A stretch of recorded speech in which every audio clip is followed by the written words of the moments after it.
ये बात है साल 2012 की। अलास्का के एंकोरेज शहर में एफबीआई एक ऐसे शख्स से पूछताछ कर रही थी जिसके बारे में धीरे धीरे ये साफ हो रहा था कि वो कोई साधारण अपराधी नहीं था।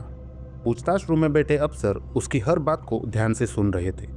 वो आदमी बता रहा था कि जब वो 14 साल का था तभी उसे महसूस होने लगा कि उसकी सोच दूसरों से अलग है, और ये फर्क इतना गहरा था कि उसने अपनी दुनिया से दूरी बनानी शुरू कर दी। वो समझ गया था कि जो बातें उसके लिए नॉर्मल थी वो दूसरों के लिए डरावनी और अस्वीकार्य थी। इसलिए उसने अपने अंदर की बातों को छुपाना शुरू कर दिया, मानो वो कोई खतरनाक राज हो। पूछताछ लगातार चलती रही, पूरे 40 घंटे। एफबीआई एजेंट जोलिन गोर्डन और एंकोरेज के पुलिस ऑफिसर जेल बेल दोनों उससे हर मुमकिन जानकारी निकालने की कोशिश में थे। हालांकि वो मनोवैज्ञानिक नहीं थे, लेकिन इस दौरान उन्हें एहसास हो गया कि इस आदमी के बर्ताव में कुछ बेहद गंभीर मानसिक बीमारी के संकेत हैं। बाहर मीडिया बेसब्री से हर नए अपडेट का इंतजार कर रहा था। यह मामला वैसा ही दिलचस्प बन गया जैसे 1980 के दशक में रॉबर्ट हेंसन का हुआ था। इस आदमी के बारे में पुलिस पहले से बहुत कुछ पता कर चुकी थी, लेकिन अब वो उसकी जुबानी हर चीज सुनना चाहते थे। और चौंकाने वाली बात यह थी कि जो भी उसने बताया वो अब तक की जांच से पूरी तरह मिलता था। हर एक शब्द और वर्णन जैसे किसी किताब से पढ़कर बोल रहा हो। पूछताछ के दौरान कई सवाल पूछे गए, लेकिन जब उससे ये पूछा गया कि वो लोगों को मारता क्यों था, उस वक्त कमरे में एक डरावना सन्नाटा छा गया। उसने बड़े आराम से जवाब दिया, क्योंकि मुझे किसी की जान लेना अच्छा लगता है। ना कोई नफरत, ना कोई गुस्सा और ना ही कोई निजी दुश्मनी, सिर्फ एक अजीब सी खुशी जो एक तरह की आत्मिक तृप्ति देती थी।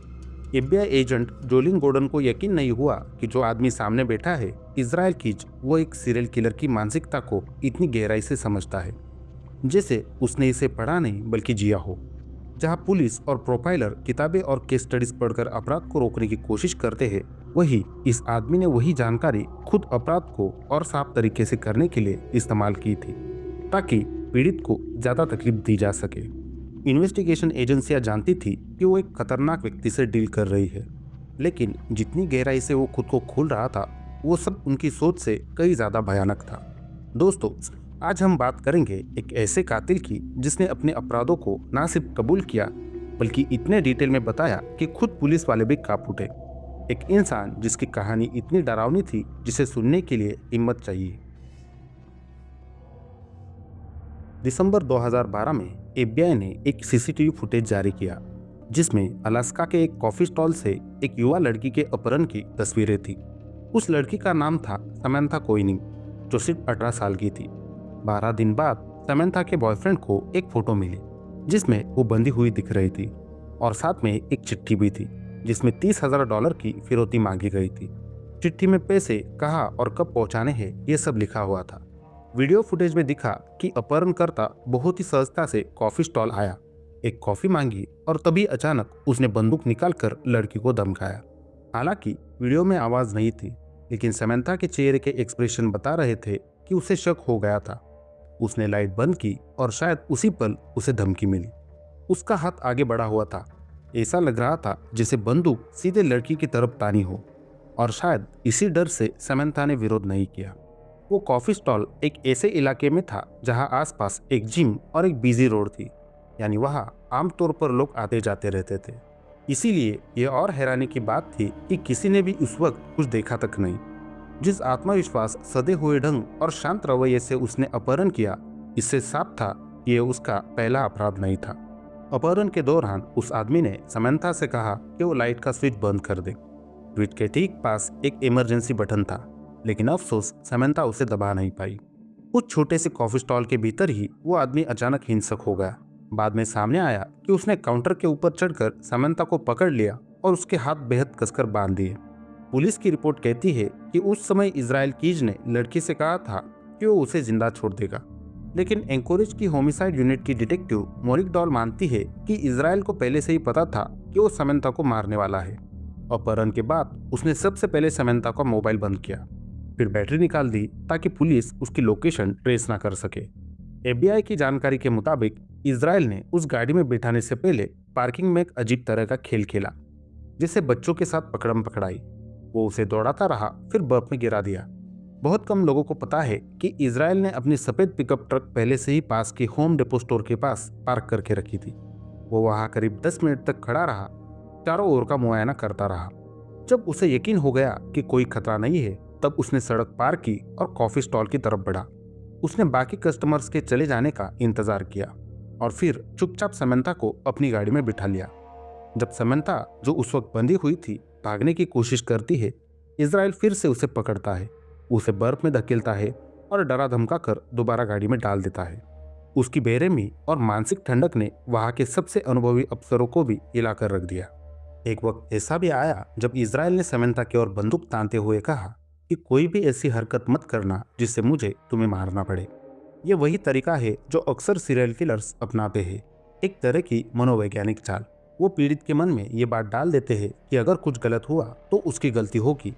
इस तरह हत्यारा खुद को सही ठहराता है, मानो उसे मजबूरी में ऐसा करना पड़ा। जैसे जैसे जांच आगे बढ़ी, पुलिस ने उन गाड़ियों की एक लंबी लिस्ट बनाई जो शक के घेरे में थी, करीब 750 गाड़ियां। इस लिस्ट में 2 बार एक सफेद पिकअप ट्रक का जिक्र आया, वही गाड़ी जो बाद में इजराइल की निकली। हालांकि शुरुआत में जांचकर्ताओं ने इस गाड़ी को नजरअंदाज कर दिया, क्योंकि उन्हें लगा कि ये सीसीटीवी फुटेज में दिखी गाड़ी से मैच नहीं होती। मार्च 2012 में जब आखिरकार गिरफ्तारी हुई, तब खुलासा हुआ कि इजराइल पूरे अमेरिका में घूमता रहता था। शहर दर शहर और हर जगह वो अपना शिकार तलाश करता था। लेकिन ये सफर बिना सोचे समझे नहीं होते थे। पर सफर के पीछे महीनों की प्लानिंग होती थी। टिकट पहले से बुक, नक्शे तैयार और सबसे खास बात मर्डर किट्स जो जमीन में गाड़े जाते थे। इन किट्स में होते थे हथियार, रस्सियां, प्लास्टिक बैग्स, केमिकल, जो सब कुछ पहले से तय होता था।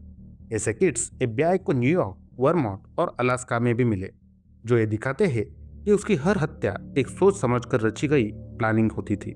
इजराइल ने खुद कहा था, इस तरीके से मुझे आज़ादी मिलती थी कि मैं जब चाहूँ जहाँ चाहूँ वार कर सकता था। समंता कोइनिंग का अपहरण और हत्या पूरी तरह से एक कोइंसिडेंस था, कम से कम इजराइल के मुताबिक।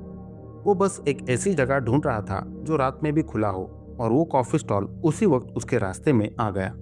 अपने शिकार मिशन को फंड करने के लिए इजराइल अक्सर छोटे सुनसान इलाकों में बसे बैंकों को लूटता था।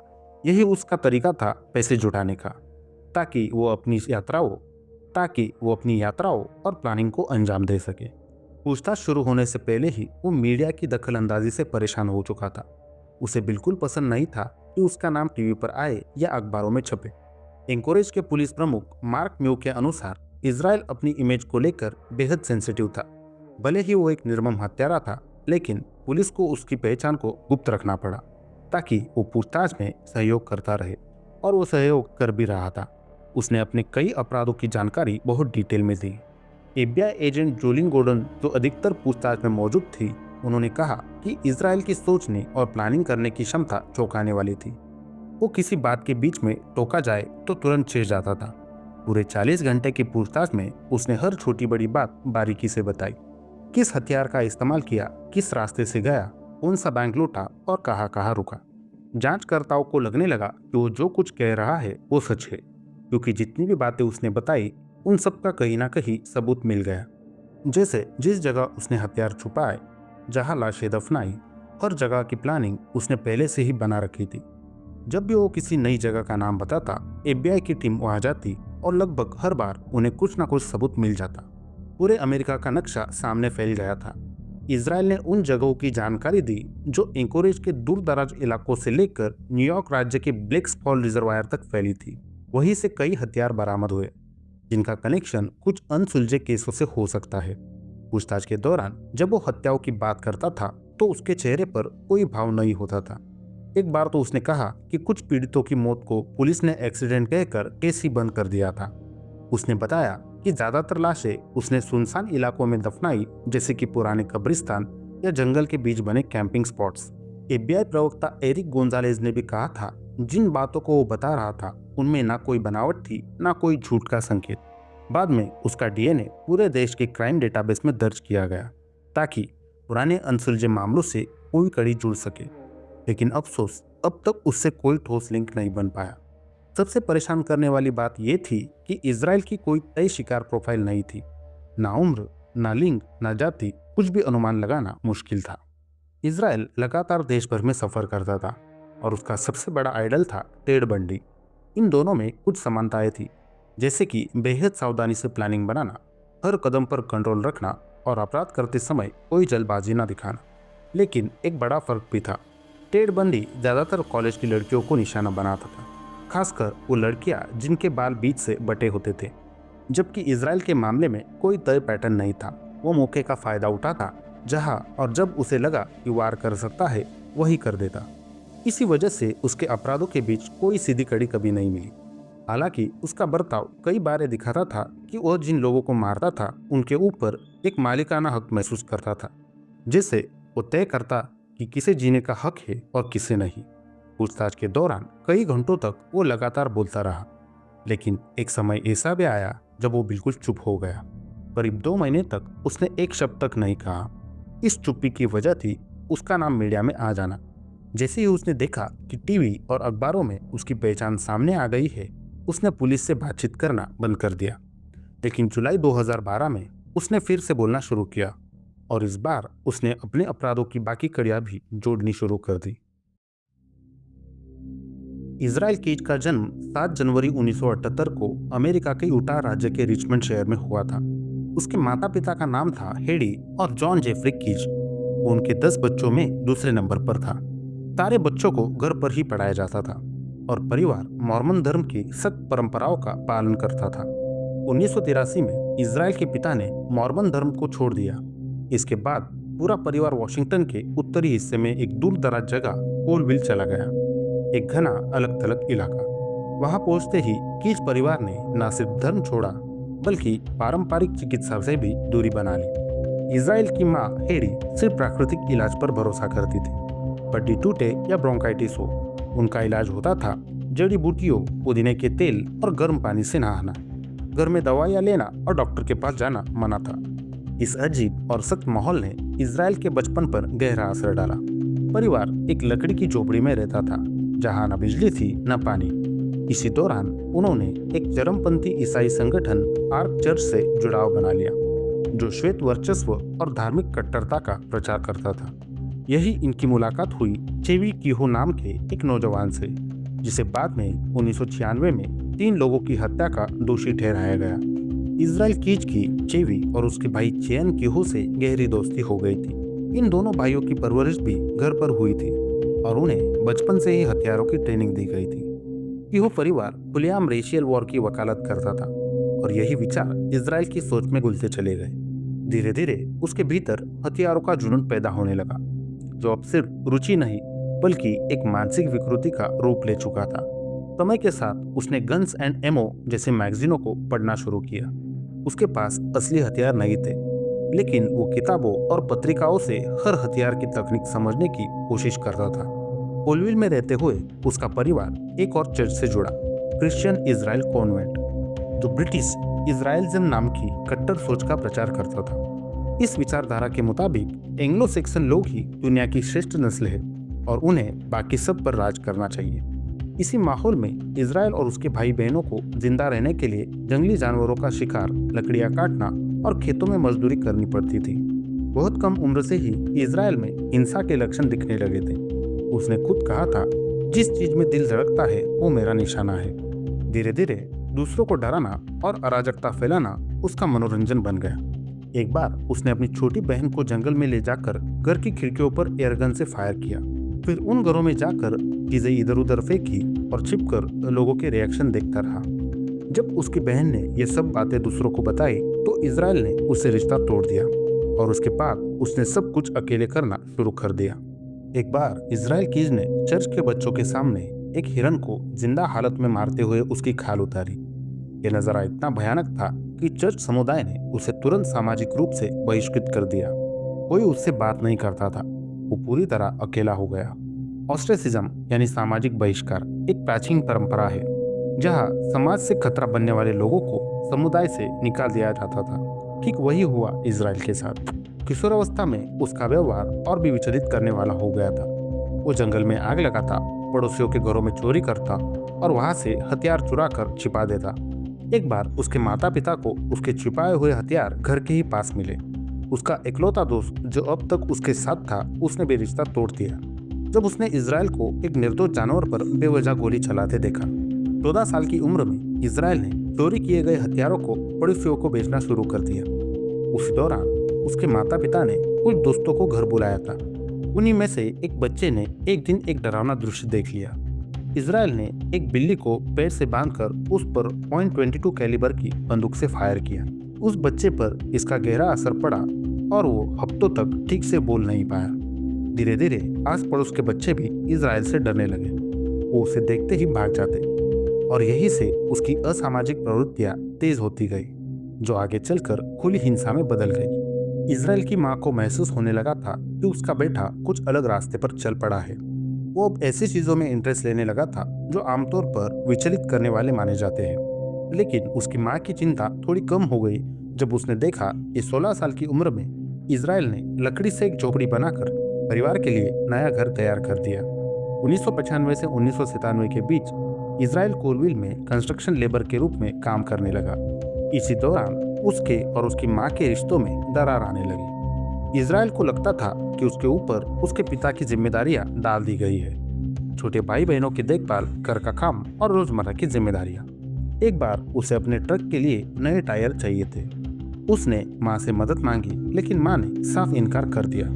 उसने कहा, घरेलू पैसे इस पर खर्च नहीं होंगे। इजराइल की उस समय की प्रेमिका ने बताया कि यह घटना इस बात का संकेत थी कि उसकी माँ उसे पूरी तरह कंट्रोल करना चाहती थी और उसे खुद से कुछ भी तय करने की आज़ादी नहीं थी। इसी दौरान इजराइल ने एक डायरी लिखनी शुरू की, जिसमें वो अपने पापों का जिक्र करता था, जैसे कि अपनी ही प्रेमिका के लिए शारीरिक इच्छा महसूस करना, जिसे वो खुद एक अपराध मानता था।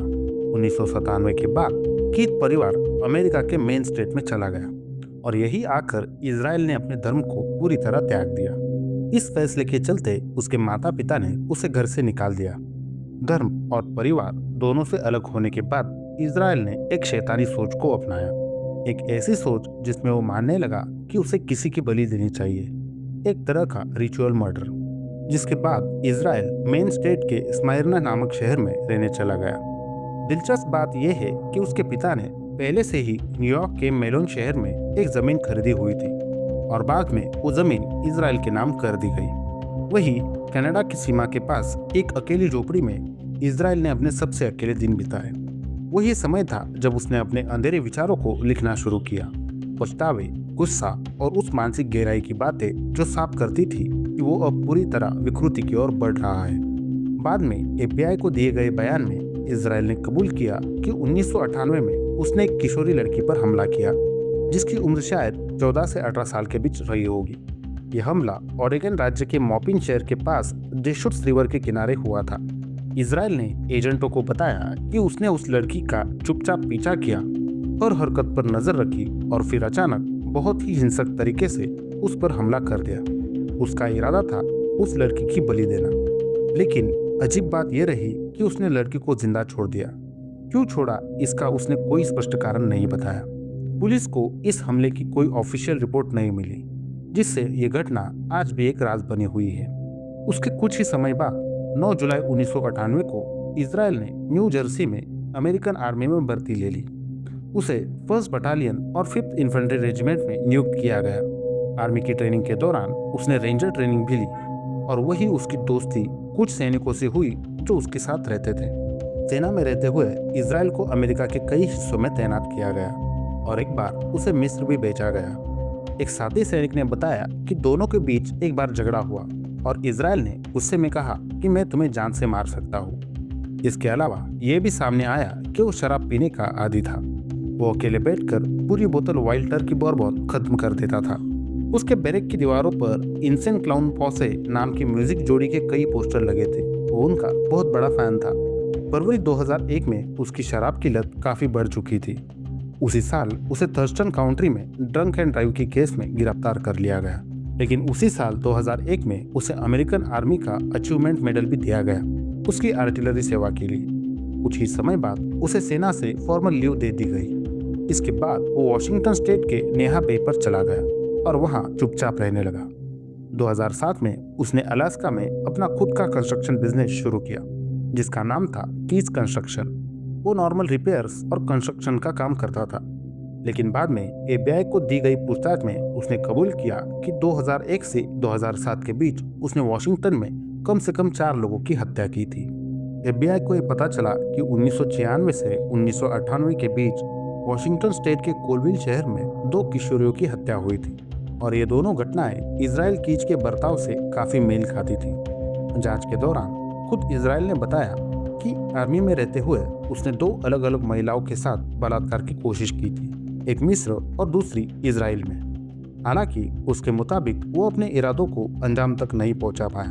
एफबीआई ऑफिसर्स को यकीन था कि 2001 से 2007 के बीच इजराइल सक्रिय रूप से हत्याएं करता रहा और वो हमेशा ऐसे लोगों को निशाना बना था जो अकेले होते थे या फिर सुनसान जंगलों और कैंपिंग एरियाज में होते थे। इजराइल ने बताया कि उसे गला घोटना सबसे ज्यादा पसंद था क्योंकि इस तरीके से वो पीड़ित को मरते हुए देख सकता था। उसके अनुसार जब पीड़ित होश खोता था और मरने से पहले आखिरी बार जिंदगी की लड़ाई लड़ता था तो वो पल उसके लिए एक मानसिक आनंद का अनुभव था। पूछताछ में उसने यह दावा भी किया कि उसने कभी किसी बच्चे या उनके माता पिता को नहीं मारा। उसने कहा कि वो नहीं चाहता था कि उसकी बेटी लेनी कीच कभी जान पाए कि उसका पिता किस तरह का इंसान था, लेकिन एफबीआई को उसकी बातों पर भरोसा नहीं था। जांच में लिखा गया कि बहुत संभव है कि इजराइल ने कई बच्चों और किशोरों को भी मारा हो, खासकर ऐसे बच्चे जो गुमशुदा थे या सड़कों पर रहने को मजबूर थे, और यही शक उसे अलास्का के इतिहास के सबसे भयावह अपराधियों में शामिल कर देता है। एफबीआई और एंकोरेज पुलिस ने मिलकर उन पुराने केसों की दोबारा जांच शुरू की जिनमें इजराइल की इसका हाथ हो सकता था। उन्हीं में एक था 2007 में फ्लोरिडा के बोका रेटन शहर में हुई हत्याओं की एक रहस्यमय श्रृंखला।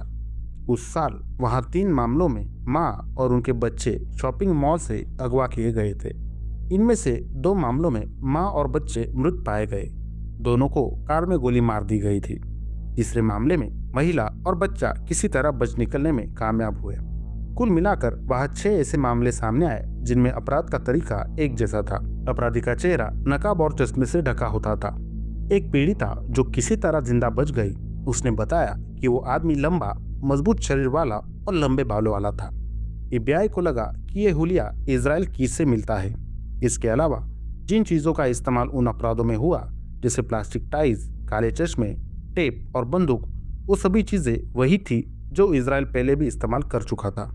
एक और बात जिसने पुलिस का ध्यान खींचा वो थी कैमरा और सिक्योरिटी सिस्टम से बचने की इजराइल की टेक्निक। वो जानता था कि एटीएम कहाँ कहाँ कैमरा रिकॉर्ड करता है और उसने पीड़ितों को कई बार पैसे निकालने पर मजबूर किया ताकि वो ज्यादा से ज्यादा कैश हासिल कर सके। इन मामलों में सबसे डरावना अपराध था जिसमें नैन्सी बोचिकियो और उसके 7 साल की बेटी जोई की हत्या की गई। दोनों की लाशें एक एसयूवी में मिली, हाथ पांव बंधे हुए और गोलियों से छलनी। घटनास्थल की हालत बिल्कुल वैसी थी जैसे एक और पीड़िता ने बयान की थी, जिसे पहले अगवा किया गया था, लेकिन वो किसी तरह जिंदा बच गई। आज भी वो महिला केवल जेन डो के नाम से पहचानी जाती है। उसकी गवाही के आधार पर एक स्केच तैयार किया गया जो मुंह की बनावट और हुलिये के मामले में इजराइल की से काफी मेल खाता था। हालांकि इजराइल ने इन घटनाओं को कभी स्वीकार नहीं किया और न ही उसके खिलाफ कोई ठोस सबूत मिला, लेकिन पूछताछ के दौरान उसने खुद ये कहा था कि 2012 के आखिर में उसने न्यूयॉर्क स्टेट में एक हत्या की थी।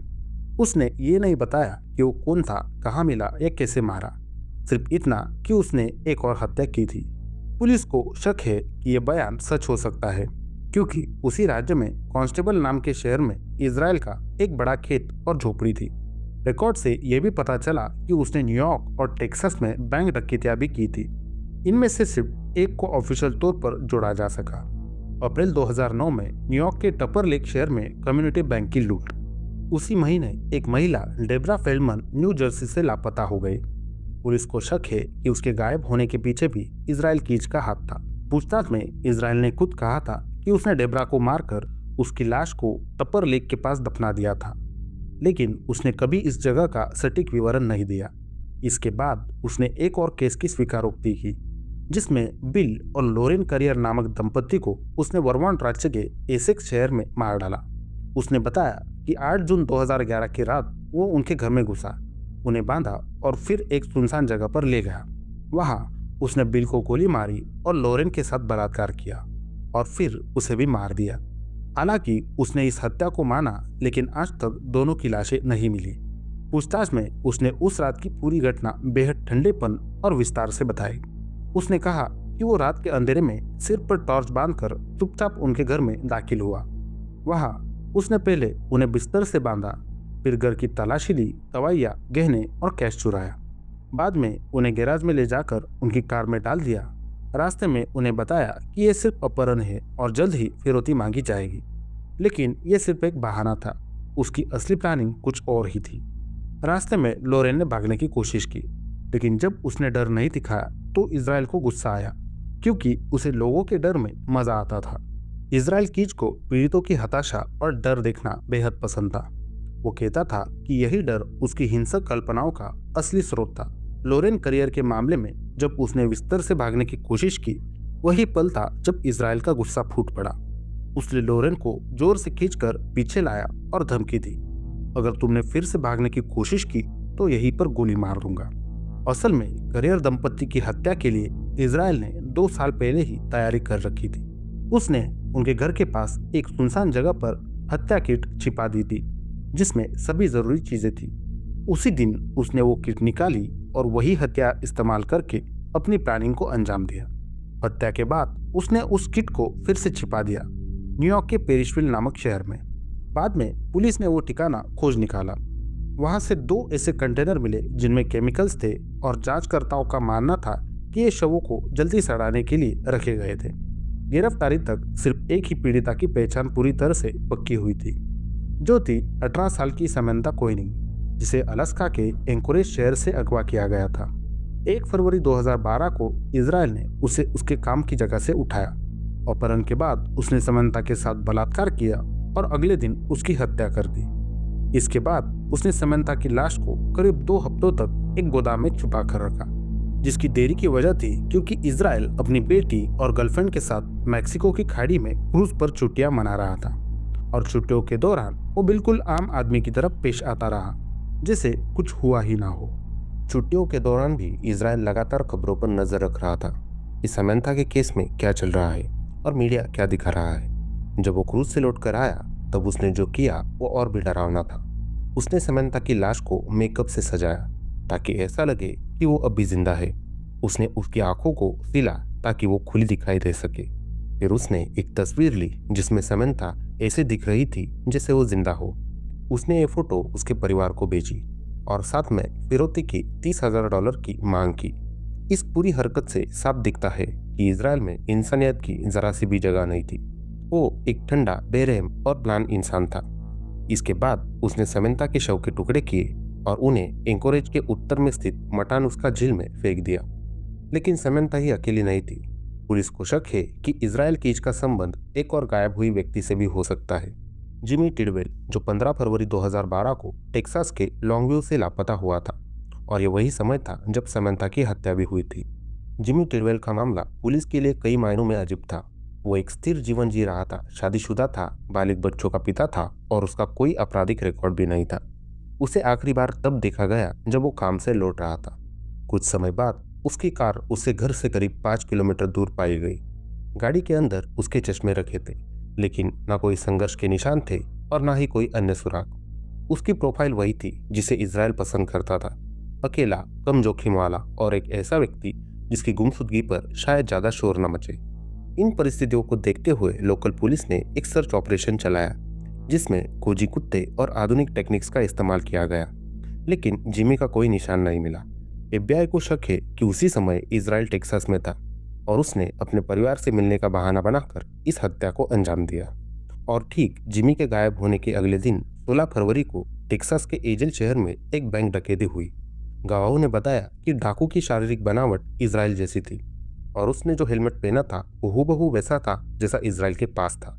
एफबीआई की रिपोर्ट बताती है कि 2001 से 2012 के बीच इज़राइल ने लगभग 20 से 30 घरों में घुसपैठ की और कई बैंक लूटे, लेकिन एजेंसी को पूरा यकीन है कि उसकी पीड़ितों की असली संख्या इससे कई ज्यादा है।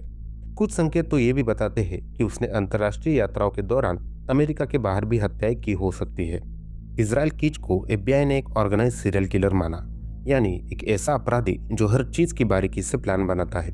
वो हमेशा ऐसी जगहों पर हमला करता था जहां उसे कोई जानता ना हो, ये तरीका पुलिस के लिए उसके अपराधों को आपस में जोड़ना लगभग नामुमकिन बना देता था। एफबीआई खुद उसकी योजनाओं की जटिलता देखकर हैरान थी, क्योंकि वो आम अपराधियों से एकदम अलग तरीके से काम करता था। जैसे कि करियर दंपत्ति के केस में, पहले वो शिकागो तक फ्लाइट से गया, फिर वहां से कार लेकर 1600 किलोमीटर दूर वर्मोंट पहुंचा और वहां 2 साल पहले छिपाया गया हत्या किट निकालकर अपराध को अंजाम दिया। इस लेवल की प्लानिंग, कामनेस और सेल्फ कंट्रोल ही उसे सबसे खतरनाक सीरियल किलर्स में शामिल करता है। पूछताछ के दौरान इजराइल ने कहा था, मेरी जिंदगी में कोई भी ना परिवार ना दोस्त कभी मुझे सच में जान पाएंगे। उसके अनुसार जैसा वो अंदर से था, कोई भी उसे समझ नहीं सका। 2011 में उसने अधिकारियों को बताया कि वो एक बार 3 लोगों की हत्या की योजना बना रहा था, जिसमें एक युवा कपल और एंकोरेज शहर का एक पुलिस अफसर शामिल था। उसने कहा कि वो बीच पर छिपकर निगरानी कर रहा था। हथियार उसके पास तैयार था, लेकिन तभी वहां एक दूसरा पुलिस वाला पहुंच गया। असल में उस दिन वो ये देखना चाहता था कि उसका खुद से बनाया गया साइलेंसर सही से काम करता है या नहीं, ताकि वो उसे करियर केस में इस्तेमाल कर सके। एक बार पूछताछ के दौरान इजराइल हंसते हुए बोला, उस दिन सब कुछ बहुत गलत भी हो सकता था। उसका इशारा उस पल की ओर था जब पुलिस अफसरों को मारने की प्लानिंग थी और अचानक दूसरा अफसर आ पहुंचा। उसने कहा, अगर वो थोड़ा और देर से आता तो शायद पहला वाला अब जिंदा नहीं होता। इजराइल ने माना कि बस जरा सी बात और होती तो मैं बड़ी मुसीबत में फंस जाता। जवानी से ही उसे दूसरे सीरियल किलर्स की कहानियों में गहरी दिलचस्पी थी, लेकिन ये सिर्फ जिज्ञासा नहीं थी। वो उनकी हर डिटेल ध्यान से पढ़ता था। उसे पता था कि किसने क्या गलती की, कैसे पकड़ा गया और किसकी प्लान सबसे सफाई से काम आई। जैसा पहले बताया गया, उसका आइडल टेड बंडी था और वो खुद को उसी की तरह मानता था, लेकिन उसे इस बात से नफरत थी कि लोग उसे किसी और की नकल समझे। इसीलिए उसने कोशिश की कि उसके अपराध किसी से मैच ना हो, कुछ ऐसा हो जो पूरी तरह उसका अपना हो। एक बार जब बीटी के डेनिस रेडर का जिक्र हुआ तो इजराइल ने उसे कायर कहा, क्योंकि उसने अदालत में अपने अपराधों के लिए माफी मांगी थी। जब उससे रॉबर्ट हेंसन के बारे में पूछा गया तो उसने कॉन्फिडेंस से कहा, मैं उसके बारे में सब जानता हूँ। उसने बताया कि उसने शायद हर सीरियल किलर की कहानी पढ़ी है और ये सब पढ़ना उसके लिए एक शौक बन गया था। इतना ही नहीं, उसे जेम्स होम के केस में भी दिलचस्पी थी, वही जिसने 2012 में कोलोराडो के ऑरोरा शहर में थिएटर फायरिंग की थी। इजराइल कीच सच में एक खतरनाक शिकारी था, जो न सिर्फ मानसिक रूप से विकृत था, बल्कि अपने वक्त से कई ज्यादा चालाक और योजनाबद्ध भी था। 13 मार्च 2012 की सुबह टेक्सास हाईवे पेट्रोल के अफसर रेयान हेनरी और टेक्सास रेंजर स्टीवन रेबर ने इजराइल कीच को गिरफ्तार किया। ये गिरफ्तारी लेफ्किन शहर के कॉटन पेच कैफे के पार्किंग लॉट में हुई। उन्होंने देखा कि वो वही गाड़ी चला रहा था जो एटीएम कैमरे में दिखी थी, समंथा कोइनिंग का डेबिट कार्ड इस्तेमाल करते वक्त। लुफ्किन पुलिस ऑफिसर क्रिस नैश ने भी उसी गाड़ी को देखा और फिर उसका पीछा शुरू किया। जब गाड़ी की तलाशी ली गई तो पुलिस को कई संदिग्ध चीजें मिली, जैसे कि सिक्योरिटी इंक से सनी हुई डॉलर की नोटें जो किसी बैंक डकैती की ओर इशारा करती थी। साथ ही समंथा का डेबिट कार्ड और मोबाइल फोन भी कार से बरामद हुआ। जैसे जैसे तलाशी आगे बढ़ी, इजराइल की संलिप्तता और गहराई से सामने आने लगी। गाड़ी के पिछले हिस्से से एक ग्रीन कलर का बैकपैक निकला, जिसमें headlamp, ski mask, laptop, shooting goggles और एक बंदूक थी। गाड़ी में और भी कुछ चीजें मिली, जिनमें कुछ पोर्नोग्राफिक डीवीडीज थी और कुछ ट्रांसजेंडर सामग्री से जुड़ा हुआ था। इसके अलावा एक सैमसंग मोबाइल फोन भी मिला, जिसकी बैटरी और सिम कार्ड पहले से ही निकाल दिए गए थे। फ्लाइट टिकट भी बरामद हुआ, जो अलास्का एयरलाइंस का था। उस टिकट से पता चला कि इजराइल और उसकी बेटी मार्च की शुरुआत में एंकोरेज से रवाना हुए थे, सिएटल में रुके और फिर लास वेगास पहुंचे। गिरफ्तारी के कुछ समय बाद इजराइल को अलास्का वापस भेज दिया गया, जहां उसने समंथा कोइनिंग की हत्या की बात को स्वीकार किया। 2 अप्रैल 2012 को एक गोताखोर टीम को मटानुस्का झील भेजा गया ताकि समंथा की लाश को खोजा जा सके। ऑपरेशन सफल रहा और समंथा का शव झील से बरामद कर लिया गया। इजराइल का मुकदमा मार्च 2013 में शुरू होने वाला था, लेकिन उससे पहले ही उसने एफबीआई और एंकोरेज पुलिस को कई बयान दिए, जिनमें उसने अपने जुर्मों की लंबी सूची पेश की।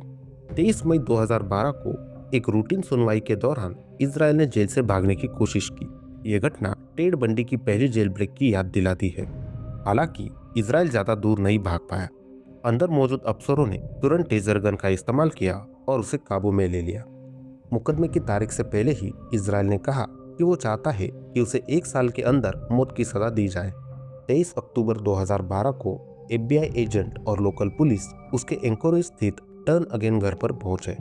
उस समय FBI के प्रवक्ता और फेडरल प्रोसिक्यूटर दोनों ने इस बात से इनकार कर दिया कि घर की तलाशी में क्या क्या मिला। आज तक ये जानकारी पब्लिक नहीं की गई। जब बाहर तलाशी चल रही थी, उस दौरान इजराइल जेल में एक खतरनाक योजना पर काम कर रहा था। किसी तरह उसने एक ब्लेड अपने सेल में छिपा लिया।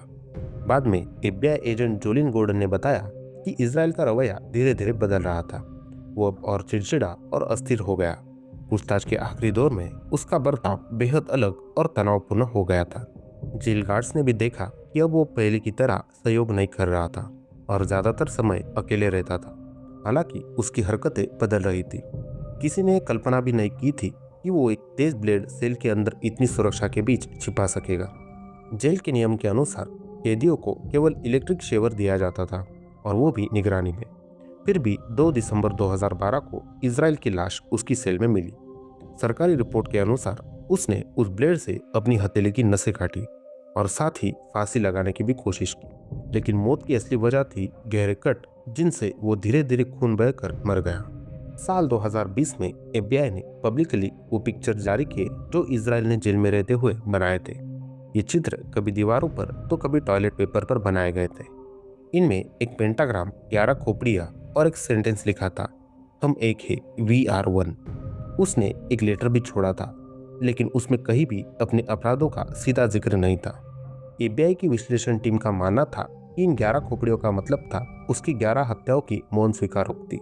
इन चित्रों में सिर्फ अपराध का कबूलनामा नहीं था, बल्कि एक तरह का गर्व भी झलकता था। हर खोपड़ी को उसने बेहद बारीकी और विस्तार से बनाया था, और उनके पास कुछ लाइंस भी लिखी थी जिनमें कोई पछतावा नहीं दिखता था, बल्कि ये सब एक पहचान और जुड़ाव का प्रतीक लगता था, जिससे वो कहना चाहता हो कि वो एक बड़े गुप्त शिकारी समाज का हिस्सा है। उसका लिखा सेंटेंस, हम एक है, FBI के कुछ विशेषज्ञों के अनुसार यह दूसरे ऐसे अपराधियों के लिए एक संदेश भी हो सकता है। इजराइल की मौत के बाद उस पर चल रहे सारे मुकदमे बंद कर दिए गए, लेकिन उससे जुड़े मामलों की जांच आज भी जारी है। यूनाइटेड स्टेट्स ऑफ अमेरिका के सहायक अटॉर्नी केविन फेल्डिस ने स्पष्ट कहा था कि ये जांच कभी बंद नहीं होगी, क्योंकि अब भी कई सवाल अनसुलझे हैं। इजराइल कीज पर जिन अपराधों के लिए मुकदमा चलना था वो थे समंथा कोएनी की हत्या और बिल और लॉरेन करियर की दोहरी हत्या। लेकिन एक बात ने अधिकारियों को चौंका दिया कि समंथा कोएनी के मामले में इजराइल ने अपने सबसे बड़े नियम को तोड़ दिया था। उसने समंथा को एक ऐसी जगह से अगवा किया जो पब्लिक थी, जहां कैमरे थे और लोगों की आवाजाही थी, जबकि ज्यादातर मामलों में वो हमेशा बेहद सावधानी बरतता था, हर जोखिम से बचता था। लेकिन समंथा के केस में उसने खुद को ज्यादा उजागर किया। अधिकारियों का मानना है कि शायद वो अब चाहता था कि उसके अपराध देखे जाए, उसे पहचान मिले। हालांकि उसने पूछताछ में बार बार कहा कि उसे कोई पहचान नहीं चाहिए, लेकिन उसके कदम कुछ और ही बता देते। लगता था जिसे अब उसके लिए सिर्फ हत्या करना काफी नहीं था, बल्कि वो चाहता था कि कोई उसकी कहानी सुने, जाने कि उसने क्या किया था। हालांकि उसने कई अपराधों को कबूल किया, लेकिन वो पूरी जानकारी तभी देता जब पुलिस के पास पहले से कोई सबूत मौजूद हो। जहां भी पुलिस को कुछ नहीं पता होता, वहां वो या तो याद नहीं कहता या बात को घुमा देता। FBI एजेंट जोलिन गॉर्डन ने कहा कि अगर इजराइल कीज का अपने परिवार या किसी इंसान से भावनात्मक जुड़ाव नहीं होता, तो शायद वो खुद चाहता कि उसकी कहानी पूरी दुनिया तक पहुंचे। पूछताछ के दौरान उसने कई बार ये इशारा दिया कि वो चाहता था कि लोग उसके अपराधों को जाने, लेकिन साथ ही उसे ये भी चिंता थी कि उसका असर उन लोगों पर ना पड़े जो अब भी उससे जुड़े हुए थे, खास तौर पर उसके परिवार पर। मौत से पहले की आखिरी महीनों में इजराइल ने एक नई भागने की प्लानिंग बनाई। उसका इरादा था अलास्का छोड़ने का और उन अमेरिकी राज्यों में जाने का जहां हाल ही में प्राकृतिक आपदाएं या तूफान आए थे। ऐसे इलाकों में एक कॉन्ट्रैक्टर के रूप में काम करना उसे न सिर्फ आज़ादी देता, बल्कि वहां वो फिर से हत्या करने का अवसर भी खोज सकता था। प्रेस कॉन्फ्रेंस में एंकोरेज की होमिसाइड यूनिट की डिटेक्टिव मोनिक डॉल ने इस केस को एक बेहद सटीक वाक्य के साथ समेटा। इजराइल कीज ने यह सब इसलिए नहीं किया क्योंकि वो पागल था। उसने किसी ईश्वर की आवाज नहीं सुनी थी। उसका बचपन इतना भयानक नहीं था कि वो उसे बहाना बना सके। उसने ये सब सिर्फ इसलिए किया क्योंकि उसे लोगों को मारना अच्छा लगता था। जिससे कोई नशेड़ी नशे में डूबता है, वैसे ही वो हत्या में खुशी पाता था।